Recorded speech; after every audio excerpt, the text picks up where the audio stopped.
पंचकुला में हरियाणा लोक सेवा आयोग के खिलाफ अभ्यर्थी द्वारा प्रदर्शन किया गया। अभ्यर्थियों ने अपनी मांगों को लेकर अनिश्चितकालीन धरने का आगाज किया। पंचकुला के सेक्टर 5 स्थित धरना स्थल पर अनिश्चितकालीन धरने पर बैठे अभ्यर्थियों ने 35% अंक की नीति का विरोध किया। अभ्यर्थियों ने कहा कि ये नीति अभ्यर्थियों और युवाओं के भविष्य के साथ खिलवाड़ है। उन्होंने ये भी मांग की है कि निर्धारित पदों से 2 गुना अभ्यर्थी को इंटरव्यू के लिए बुलाया जाए। ये नीति दलित और पिछड़े वर्गों के प्रतिनिधित्व के लिए भी खतरा है। बता दें कि हरियाणा लोक सेवा आयोग द्वारा विभिन्न भर्तियों के लिए 35% अंक की नीति बनाई गई है।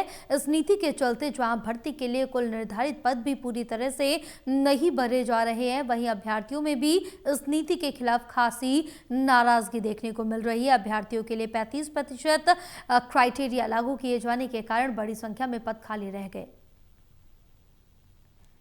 एग्ज़ाम दिया और उसके बाद मैंने सब्जेक्टिव के लिए प्रिपेयर किया और मैंने सब्जेक्टिव एग्ज़ाम दिया। मैं जून 2019 की नेट क्वालिफाई हूँ और उस समय से ही मैं इस जॉब के लिए प्रिपेयर कर रही थी और वेट कर रही थी। काफ़ी समय के इंतज़ार के बाद जब ये जॉब आई तो उससे पहले भी हम 1 साल से इसकी प्रिपरेशन कर रहे थे और हमने प्री एग्ज़ाम अच्छे से निकाला, सब्जेक्टिव के लिए अच्छे से प्रिपेयर किया और जब एग्ज़ाम का रिज़ल्ट आया तो हमने देखा कि उसमें हम लोग को डिस्क्वालीफाई कर दिया गया। ये क्राइटेरिया बेसिकली जो हम स्टूडेंट हैं, हम यहाँ पे जितने भी इकट्ठे हुए एस्पिरेंट्स, कोई पीएचडी कर रहा है, कोई पढ़ा भी रहा है और बहुत सालों से प्रिपेयर कर रहे हैं, तो ये 35 का क्राइटेरिया इन्होंने बनाया है, ये बहुत ही निंदनीय है। क्योंकि जो स्कॉलर्स, जो टीचर्स पढ़ा रहे इतने सालों से, क्या वो 35 क्राइटेरिया जो सेट किया है, ये क्या हम 35 क्राइटेरिया पार नहीं कर पाएंगे?